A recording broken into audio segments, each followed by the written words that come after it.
10 years is a long time to plan revenge, but some wounds cut deeper than others. I still remember the exact shade of Robin's egg blue I'd chosen for the bridesmaids' dresses, the way the spring sunlight filtered through the church's stained glass windows, and how my heart stopped when I found that note in the bridal suite. My name is Skylar, and I was supposed to get married that day. Instead, I got the first lesson in what betrayal truly feels like.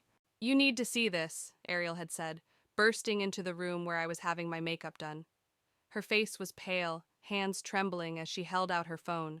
The screen showed a text from my cousin Leah. "Tell Sky I'm sorry. David and I are leaving together. We've been in love for months. She'll understand someday." I didn't understand. Not then, not now.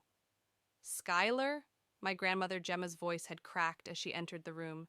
"David's gone, and Leah's not answering her phone." The makeup artist's brush clattered to the floor. I sat there in my $5,000 wedding dress, veil already pinned in place, as my world imploded. "This has to be a joke," I whispered. But the tears streaming down Ariel's face told me everything I needed to know. The next few hours were a blur of canceled vendors, tearful guests, and pitying looks.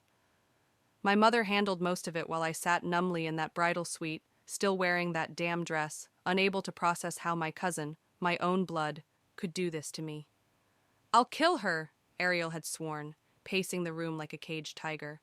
"Both of them. Just say the word, Sky." But I shook my head. "No," I said, my voice steadier than I felt. "I have a better idea." That was the moment everything changed. While everyone expected me to fall apart, I was already plotting my rise. The next morning, instead of leaving for my honeymoon in Bali, I walked into the offices of Preston Real Estate Development. "I'd like to speak to someone about investment opportunities," I told the receptionist, still wearing yesterday's clothes but standing tall. The young agent they sent out looked skeptical. "Miss Skylar, and I have a trust fund that was meant for a wedding. Now I want to turn it into an empire." He laughed. I didn't. 20 minutes later, I was sitting with the company's senior partner. Today, that same agent works for me. So do 30 others. Funny how life works out sometimes. "You sure you want to go to this reunion?" Ariel asks now, 10 years later, as I adjust my Louboutins in the mirror of my penthouse office. "You don't owe them anything." "I owe myself this," I reply, smoothing down my tailored blazer. "Besides, I have news that simply can't wait." Ariel's eyes narrow. "What did you do?" I smile, remembering the stack of papers sitting in my safe. "Let's just say Leah's about to learn that karma has excellent timing." "Skylar," Ariel's tone carries a warning. "Did you know she and David have been living beyond their means for years?" I continue, applying a fresh coat of red lipstick. "That beautiful house they love showing off on social media? They're barely making the payments. And you know this because? Because 3 months ago I bought the mortgage." I turn to face my friend. "Along with half the properties in their neighborhood, they just don't know it yet." Ariel's jaw drops. "You didn't." "I did, and tomorrow night, at the family reunion they're so graciously hosting, everyone's going to find out exactly who their new landlord is." That's brilliant and terrifying." Ariel shakes her head. "You've been planning this all along, haven't you?" I pick up my designer bag, checking my reflection one final time. 10 years is a long time to plan revenge, but some people are worth the wait. Besides, I add, heading for the door, I always knew real estate was a sound investment. The satisfaction in my chest feels like victory, but there's something else too. A flutter of anticipation I haven't felt since that day in the bridal suite. Tomorrow, I'll walk into the house that Leah thinks is hers, wearing success like armor and carrying truth like a weapon. They say living well is the best revenge. I say why not have both? "Coming?" I ask Ariel, who's still standing there looking shocked. She grabs her purse, hurrying to catch up. "Wouldn't miss it for the world. Just promise me one thing." "What's that?" "Promise me this won't cost you your soul." I press the elevator button, thinking about her words. "My soul?" I laugh softly. "Oh, Ariel, this isn't about losing my soul. It's about finally setting it free." The morning after my wedding that wasn't, I walked into Preston Real Estate with nothing but determination and my unused honeymoon fund. Today, I'm walking into my own building, and the contrast isn't lost on me. "Morning, Ms. Schuyler," calls Marcus, our head of security. "Big closing today?" "Even better," I reply, swiping my keycard. "Family reunion." The elevator opens directly into my office suite, where Ariel is already waiting with coffee and a stack of papers. "You're late," she says, but her smile is knowing. "Reminiscing again?" "Just appreciating the view." I gesture to the downtown skyline visible through the floor-to-ceiling windows. "Remember when this was all just a crazy dream?" "You mean when you marched into that dingy real estate office and demanded to speak to someone about property investment?" Ariel laughs. "God, you were a mess that day." "Thanks for the reminder." "No, you were a magnificent mess. There's a difference." She hands me a coffee. "Speaking of messes, I did some digging on Leah and David's finances like you asked." I settle into my chair, taking a sip. "And?" "They're worse off than we thought. 3 missed mortgage payments in the last year, maxed out credit cards, and David's law practice is barely staying afloat. Yet they're still hosting family reunions in that McMansion. People will do anything to keep up appearances." Ariel pauses. "Kind of like someone else I knew 10 years ago. The memory hits hard. Me, fresh from being jilted, throwing myself into work, determined to prove something to everyone who pitied me. The difference is," I say, setting down my coffee, "I actually built something real." My phone buzzes. Another text from Grandmother Gemma about the reunion. "Looking forward to seeing you tomorrow, dear. It's been too long." "You never told her, did you?" Ariel asks, reading over my shoulder. "About buying Leah's house?" "Gemma knows I've been successful, but she doesn't know the details. Nobody does, except you. And tomorrow, everyone finds out." Ariel perches on my desk. "Walk me through how this plays out in your head." I stand, moving to the window. The family arrives. Leah plays perfect hostess in her perfect house, just like always. Then Gemma makes her usual speech about family and tradition. "And you drop the bomb that you own the roof over their heads?" "Actually, I was thinking we could let the foreclosure notice do that for me." Ariel's eyes widen. "You wouldn't." "Relax," I turn back to her. "I'm not actually foreclosing, but the notice will arrive during the reunion. Perfectly legal, perfectly timed. Then, when Leah's trying to explain away her financial troubles, I'll offer to help." "By revealing you're their landlord?" "By offering them a chance to rent, at market rate, of course." I smile. I'm not heartless. Could have fooled me. But Ariel's grinning. "You know what the best part is? You actually earned this. Every property, every deal. You built it all yourself. While they were playing house with my stolen happily ever after, I was laying foundations." I pick up a framed photo from my desk, my first property closing. 10 years of 60-hour weeks, missed holidays, failed relationships. Worth it? The question hangs in the air. Before I can answer, my assistant Sarah pokes her head in. "Sorry to interrupt, but the Thompson contract just arrived for signing." I nod, grateful for the distraction. "Bring it in." As I review the papers, another multi-million-dollar deal, I think about Leah's face tomorrow when she realizes her perfect life is built on quicksand. About David, who chose flash-over substance 10 years ago, learning that his ex-fiancé now controls his future. "You never answered my question," Ariel says after Sarah leaves. "Was it worth it?" I look around my office, at the awards on the walls, the view of the city I'm slowly buying piece by piece, the empire I've built from heartbreak and determination. "Ask me tomorrow night," I say finally, "after everyone knows the truth." "Fair enough." Ariel stands to leave, then pauses. "Just remember something, Sky. Success is the best revenge, but it's also the loneliest." "I'm not lonely," I protest. "I have you, my work." "You have an empty penthouse and a calendar full of meetings." She softens her words with a smile. "But hey, at least you own the building." After she's gone, I stare at the family reunion invitation on my desk.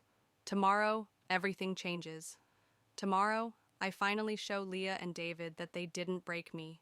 They created me. My phone buzzes again. This time it's a text from Leah. Can't wait to see you tomorrow, cuz.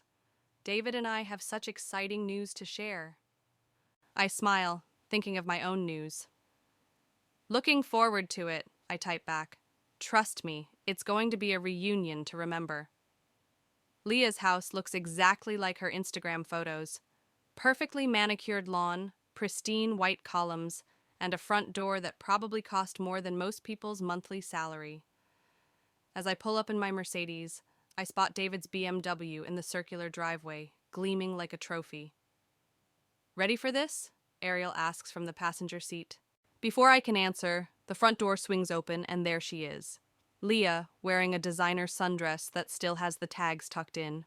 Rookie mistake. Her smile as plastic as her perfect life. Skylar! Oh my God, you actually came! She trots down the steps in her heels, arms outstretched. And Ariel, what a surprise! I accept her hug stiffly, catching Ariel's eye roll over Leah's shoulder. Wouldn't miss it, I say, stepping back. Beautiful home. Isn't it just perfect? David insisted on this neighborhood. You know how he is about appearances. She laughs, but there's an edge to it. Come in, come in. Everyone's dying to see you. The foyer is crowded with relatives, all clutching drinks and trading stories. Conversations pause as we enter, and I feel the weight of their stares. Last time most of them saw me, I was crying in a wedding dress. Skylar? A familiar voice cuts through the chatter. Is that really you? My grandmother Gemma emerges from the crowd, her face lighting up. Look at you, all grown up and successful. We've all been following your career in the papers. Hi, Grandma. I hug her tightly, breathing in her familiar lavender scent. You look wonderful. Oh, please. She waves off the compliment. Now tell me, are you seeing anyone special? Just my real estate portfolio, I joke, earning a few chuckles from nearby relatives. Always about work with this one, Leah cuts in, sliding her arm through mine. You know, there's more to life than business, Sky. Look at me and David. We're thinking about starting a family. The room goes quiet. I feel Ariel tense beside me. Congratulations, I manage, my voice steady. Speaking of David, right here. His voice hits me like a punch to the gut. He steps into view, looking older but still handsome in that country club way that once meant everything to me. Hello, Skylar. David. I meet his eyes coolly. Nice tie. Hermes, right? This year's collection? He touches the silk self-consciously. Good eye. You always did have excellent taste. In most things. I smile sweetly, watching the implication land. Leah's grip on my arm tightens. Darling, why don't you get Skylar a drink? She must be parched after her drive. Actually, Ariel interjects, we should check out the rest of the house. Skylar's always interested in good architecture, aren't you, Sky? Of course, Leah brightens. Let me give you the grand tour. The previous owners did amazing renovations. As we follow her through the house, I note every detail. The marble countertops, the custom cabinetry, the hand-painted murals in what Leah calls her meditation room. All things they can barely afford according to their financial records. And this is our master suite, Leah announces, pushing open double doors. David surprised me with the renovation for our anniversary. I step inside, taking in the oversized chandelier and silk wallpaper. Quite an investment, I observe. Must have cost a fortune. Oh, you know, Leah waves her hand dismissively. When you love someone, money's no object. Is that what you told yourself 10 years ago? The words slip out before I can stop them. The temperature in the room seems to drop. Leah's smile falters. Skylar, that's ancient history. We were all so young then. Young enough to steal someone's fiancé, but old enough to know better. I think, Ariel cuts in smoothly, we should join the others downstairs. I heard Gemma has an announcement to make. Leah seizes the escape route. Yes, Daddy's retiring, and he's naming his successor at the family firm. David's been working so hard for this. As we head downstairs, David appears at the bottom, looking up at us. For a moment our eyes meet, and I see something there. Regret. Curiosity. Before I can analyze it, Leah rushes past me to take his arm. Perfect timing, honey. I was just telling Skylar about Daddy's announcement. Actually, David says, glancing at his watch, there might be another announcement tonight. My pulse quickens. Right on schedule, the doorbell rings. I'll get it, Leah chirps, but David's already moving. No, it's probably just some papers I've been expecting. I catch Ariel's knowing look as David opens the door. The courier hands him an official-looking envelope, and I watch his face as he reads the return address. Game on. David's hands shake slightly as he opens the envelope. The color drains from his face as he scans the contents, and I have to bite back a smile. What is it, honey? Leah asks, still perched on the bottom step. Nothing, he says too quickly, stuffing the papers into his pocket. Just some work stuff. Work stuff that makes you look like you've seen a ghost? Ariel murmurs, just loud enough for me to hear. The gathering has moved to the formal living room, where Gemma holds court from her favorite armchair. I position myself near the doorway, watching David whisper urgently to Leah in the hallway. So Skylar, my Aunt Margaret calls out, tell us about your latest project. I saw something in the business journal about a major development downtown. Before I can answer, Leah sweeps back into the room, her smile slightly strained. Oh, please, Aunt Margaret. We're at a family reunion, not a board meeting. I'm sure Skylar would rather talk about something besides work for once. Actually, I say, accepting a glass of wine from a passing cousin, I'd love to discuss real estate, especially in this neighborhood. Property values have been interesting lately. David coughs into his drink. Speaking of property, Gemma pipes up. Leah, dear, these renovations are stunning. The house looks completely different from when you first moved in. Thank you, Leah beams. David and I believe in investing in our future, unlike some people who only invest in their business. She shoots me a pointed look. Interesting perspective, I reply coolly. And how's that investment working out for you? An uncomfortable silence falls over the room. David shifts his weight, hand unconsciously touching the pocket containing the foreclosure notice. Perfectly, Leah says, but her voice wavers.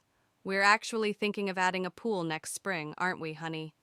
David doesn't answer, suddenly very interested in his phone. You know what they say about pools, Ariel chimes in. They're like money pits. You just keep throwing cash in until you're drowning in debt.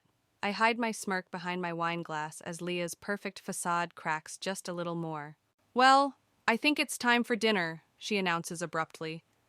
Everyone to the dining room. As the family files out, David catches my arm. Skylar, can we talk? About what? I ask innocently. The weather? The stock market? The notice in your pocket? His eyes widen. How did you...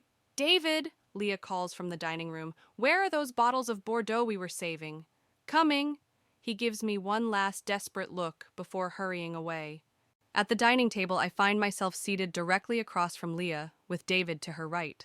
The tension is thick enough to cut with the overpriced steak knives they're probably still paying off.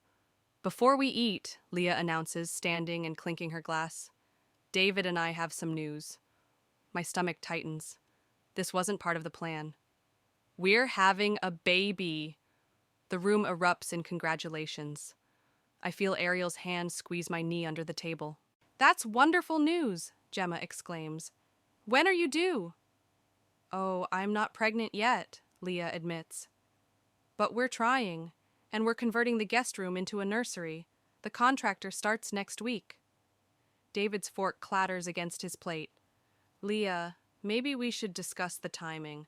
Nonsense, there's no perfect time for a baby. Sometimes you just have to grab happiness with both hands. She looks directly at me. Right, Skylar?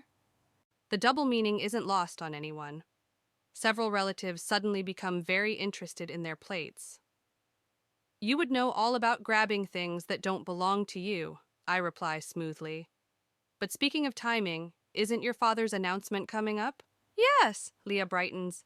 Daddy's naming the new partner at his firm tonight. David's been working so hard for this. Has he? I take a deliberate sip of wine. That must be why he hasn't had time to keep up with his mortgage payments. The room goes dead silent.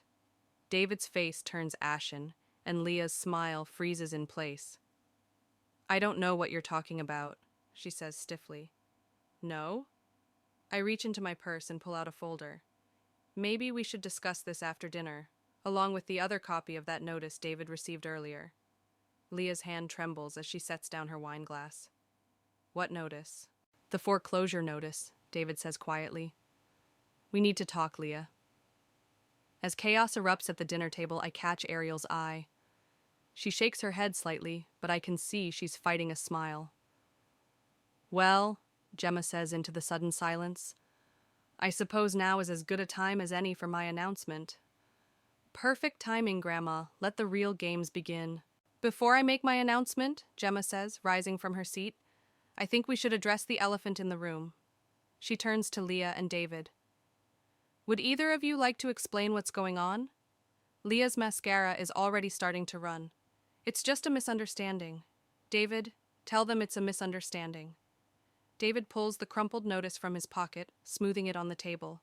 We're 3 months behind on payments. The bank, they're starting foreclosure proceedings. 3 months? Leah's voice rises an octave. You told me it was just a late payment.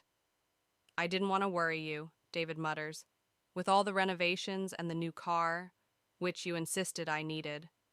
Actually, I interject, I believe the bank's records show you've been struggling with payments for over a year. The 3 months is just what triggered the foreclosure clause. All eyes turn to me. And how exactly would you know that? Leah demands. Because, Ariel says with barely concealed glee, Not yet, I cut her off. Let's hear Grandma's announcement first. Gemma straightens her shoulders. Well, as you all know, I've been the trustee of this family's properties for 30 years. It's time I pass that responsibility on to someone who understands real estate, someone who can protect our family's interests. Leah's tears dry instantly. But Daddy's announcement about the law firm partner is separate from this, Gemma continues. This is about our family's legacy, and I've chosen someone who's proven themselves more than capable. The room holds its breath. David stares at the foreclosure notice like it might bite him. Skylar, Gemma says, would you do the honors? I stand, smoothing my dress. Actually, Grandma, I have an announcement of my own first, one that might influence your decision. Oh? Gemma raises an eyebrow, but I catch the slight smile playing at her lips. You see, about 3 months ago, I acquired a significant portfolio of properties in this area, including, I pause for effect, this house. The silence is deafening. What? Leah whispers. I own your mortgage, Leah. Have for months now, along with about half the properties in this neighborhood. David slumps in his chair. That's why the notice came from Wilkinson Properties. My company, I confirm. Though I'm surprised you didn't notice sooner. You did review all the paperwork when you refinanced last year, right? Or were you too busy planning nurseries you can't afford? You vindictive bitch, Leah hisses, standing so quickly her chair topples backward. This was your plan all along, wasn't it? Leah, Gemma warns. No, let her continue, I say calmly. I'd love to hear how I'm the villain in this story. Again. You're doing this to punish us for what happened 10 years ago, Leah accuses. You couldn't stand that David chose me, that he wanted a real relationship instead of your obsession with success. Leah, stop, David interrupts. This isn't helping. Oh, now you want to play peacemaker? She rounds on him. After hiding our financial problems? After letting me plan expensive renovations when we can't even make our mortgage payments? If I may, I cut in, I'm not doing anything to you. The bank initiated foreclosure proceedings because you defaulted on your loan. The fact that I own the mortgage is just karmic coincidence. Bullshit, Leah spits. You planned this. Actually, Ariel speaks up, she built this. Every property, every deal. She earned it all while you were playing house with her leftovers. The room collectively gasps. Several relatives start whispering among themselves. Well, Gemma says into the chaos, I think this confirms my decision. Skylar, I'd like you to take over as family trustee. You've clearly demonstrated your capability. Thank you, Grandma, I say, not taking my eyes off Leah. I accept. This isn't fair, Leah protests weakly. What about our baby plans? Where will we go? I might have a solution, I offer, pulling another document from my folder. A rental agreement. Market rate, of course. You can stay in the house, assuming you can afford the payments. David reaches for the paper, but Leah slaps his hand away. We don't need your charity, she snarls. It's not charity, I reply. It's business. But you'd have to understand the difference between real success and keeping up appearances to appreciate that. Leah storms out of the room, leaving David staring at the rental agreement. I'll talk to her, he says finally, standing up. But before he leaves, he turns to me. For what it's worth, I'm sorry. For everything. Save it, I tell him. Your apology is worth about as much as your mortgage payments right now. As he follows Leah, I hear her sobs echoing from somewhere in the house they can no longer afford. The house I now own. Revenge, it turns out, tastes a lot like victory. The family reunion dissolves into chaos after my revelation. Relatives cluster in small groups, whispering behind their hands while stealing glances at me. I remain at the dining table, calmly sipping my wine as Ariel fields questions from curious cousins. Did you know about this the whole time? Aunt Margaret asks her. Let's just say I had a front row seat to 10 years of karma in the making, Ariel replies with a smirk. A crash echoes from upstairs, followed by Leah's voice. This is all your fault, David. You promised me we were fine. Should someone check on them? A younger cousin asks nervously. They're fine, I say, standing up, but I should probably make sure they're not damaging my property. I find them in the master bedroom. Leah is throwing clothes into a suitcase while David tries to calm her down. Where are you going to go? He demands. We can't just leave. Watch me. Leah spins around, mascara streaked across her cheeks. She freezes when she sees me in the doorway. Come to gloat? Actually, I came to make sure you're not destroying anything. This house is a significant investment. Investment? Leah laughs hysterically. Is that all you think about? Money and revenge? Says the woman who stole her cousin's fiancé for a lifestyle she couldn't afford. David steps between us. Skylar, please, we can work something out. I already offered a solution, I remind him. The rental agreement is still on the table. We are not renting from her, Leah shrieks. Then pack faster, I suggest. You have 30 days according to the foreclosure notice. Leah hurls a designer heel at my head. I dodge it easily. That's enough, David roars, surprising us both.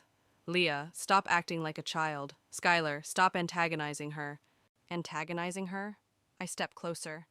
You want to talk about antagonizing? How about leaving your fiancé at the altar? How about running off with her cousin? Was that not antagonizing? I made a mistake, David says quietly. Is that what you want to hear? I chose wrong. The room goes silent. Leah's face crumples. What did you just say? She whispers. Before David can respond, Gemma appears in the doorway. Everything all right up here? We can hear the shouting downstairs. Perfect timing, Grandma, I say. David was just explaining how marrying Leah was a mistake. That's not what I meant, David protests, but his voice lacks conviction. Then what did you mean? Leah demands. That you regret choosing me? That you wish you'd married her instead? I regret how we hurt her, David says. I regret lying about our finances. I regret a lot of things. But not marrying me? Leah's voice breaks. Tell me you don't regret that. David's silence is deafening. Oh, this is delicious, Ariel says from behind Gemma. Better than any reality TV show. Ariel, Gemma scolds, but I catch her fighting a smile. I can't do this, Leah announces suddenly. I won't stand here and be humiliated in front of everyone.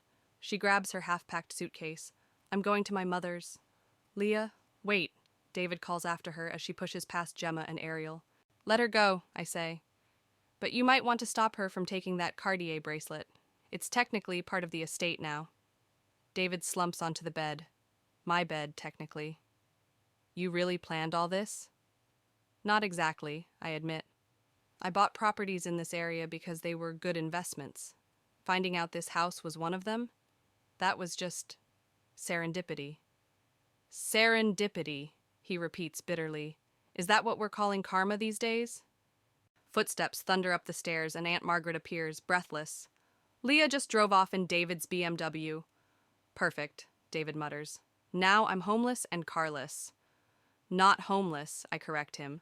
The rental agreement is still valid if you can afford it on a single income. He looks up at me, and for a moment I see the man I almost married, before ambition and greed twisted him into someone else. Why are you doing this? He asks. You won already. You're successful, respected, wealthy. Why not just let it go? Because 10 years ago, you and Leah taught me that happiness built on other people's pain doesn't last. I place the rental agreement on the bed beside him. Consider this your lesson in consequences. As I turn to leave, Gemma catches my arm. Was it worth it? She whispers. Getting everything you wanted? I look back at David, sitting alone in the ruins of his perfect life, and feel something unexpected. Not satisfaction, but a strange sort of peace. Ask me tomorrow, I tell her. Right now, I think this story isn't quite finished. The morning after the reunion, I sit in my office, staring at the rental agreement David signed last night. His signature is shaky but legible, unlike Leah, who still hasn't returned his calls. You're brooding, Ariel announces, walking in with coffee. Stop it. I'm not brooding, I'm thinking. About how your perfect revenge turned into a mess of human emotions? Before I can answer, my assistant Sarah buzzes in. Ms. Schuyler, David is here to see you. I exchange looks with Ariel.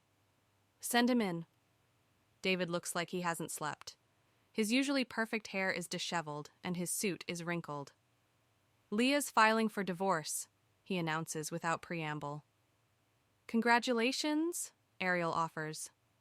Not helping, I tell her. To David, I say, why are you here? He drops into a chair. She emptied our joint accounts before I could freeze them, took everything except what was in my personal savings. Which isn't much, I guess. Barely enough for first month's rent. He runs a hand through his hair. I don't suppose you'd consider... No, I cut him off. No special treatment, no reduced rent, no favors. That's not what I was going to ask. He pulls out an envelope. I want to sell you my law practice. This catches me off guard. What? It's struggling anyway, and after last night, half my clients will probably leave. But the building's in a prime location. You could turn it into something else. I take the envelope, examining the proposal inside. This is actually not terrible. I learned from the best, he says quietly. Watching you build your empire while I played at success, it was a wake-up call. Speaking of wake-up calls, Ariel interrupts, checking her phone. Leah just posted on Instagram. She's at the airport with her mother. Apparently they're going to find themselves in Europe. David laughs humorlessly. Of course they are, probably using my credit cards. Which you should cancel, I advise, still reading his proposal. Already done, along with calling the BMW dealership. They're picking up the car at her mother's house. I look up at him. You're handling this surprisingly well. Am I? He stands pacing to the window. My wife left me, my career's in shambles, and I'm about to rent a house from the woman whose life I ruined 10 years ago. I'd say I'm handling it exactly as well as I deserve. David. No, let me finish. He turns back to face me. You want to know the real reason I left you at the altar? Because you were going places, and I was terrified of being left behind. Leah was safe, predictable. She wanted the same shallow things I thought I wanted. And now? Ariel asks. Now I realize I spent 10 years trying to keep up with an illusion, while you spent that time building something real. He gestures around my office. You won, Schuyler, not just by getting revenge, but by becoming someone I wish I'd been brave enough to stand beside. The silence that follows is heavy with unspoken words. Finally, I pick up his proposal again. The building's worth more than you're asking. Consider it interest on an old debt.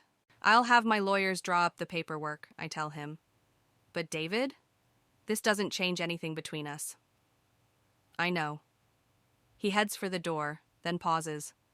For what it's worth, I really am sorry. Not just for what we did, but for who I became afterward. After he leaves, Ariel turns to me.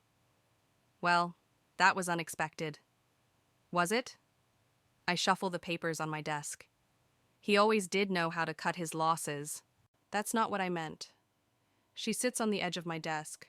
I meant you, being almost nice to him. I wasn't being nice. I was being practical. His building is a good investment. Uh-huh. She grins.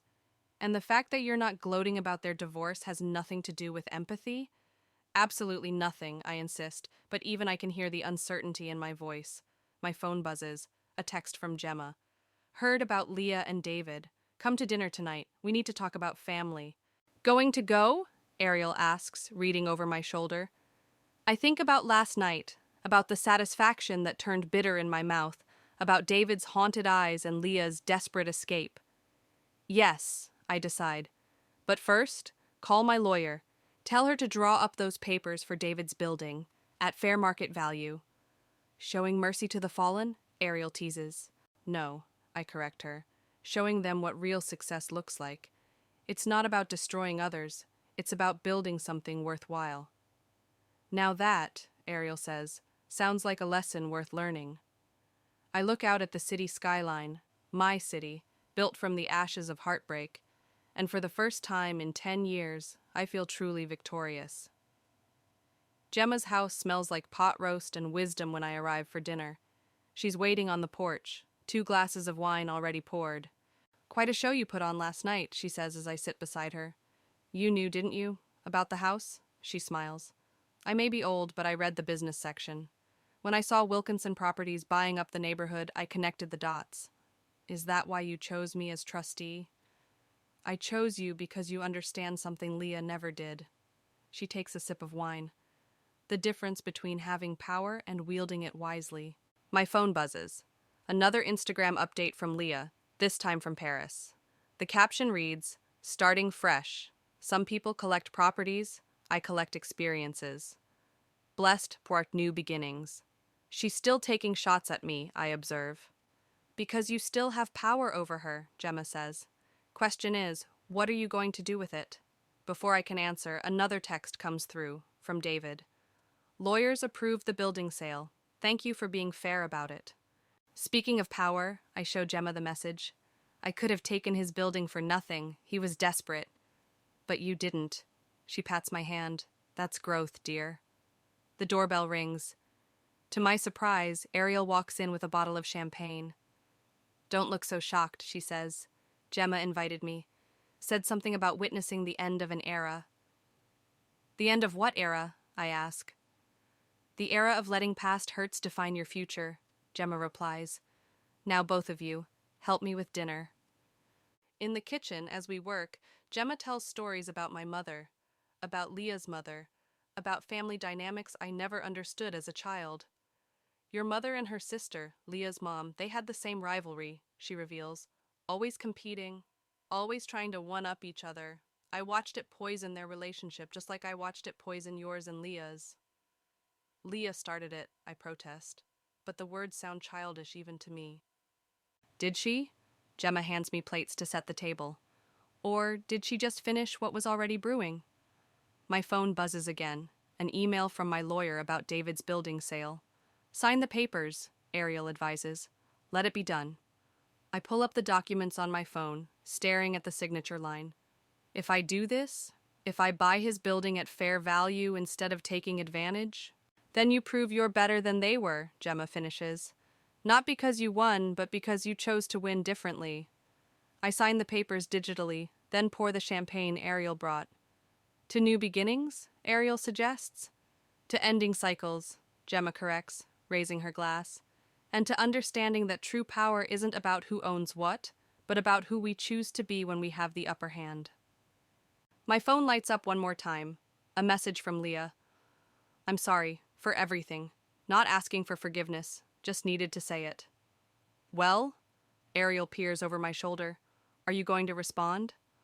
I think about the past 10 years, about the girl I was and the woman I've become, about revenge and redemption and the fine line between justice and mercy.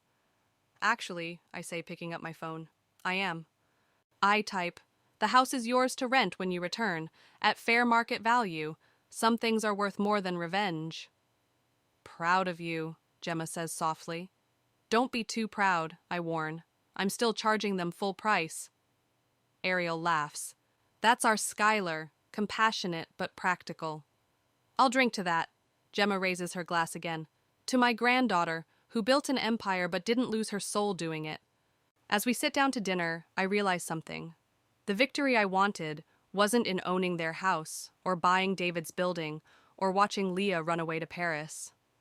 It was in this moment, sitting with my grandmother and my best friend, knowing I had the power to destroy someone and choosing not to use it.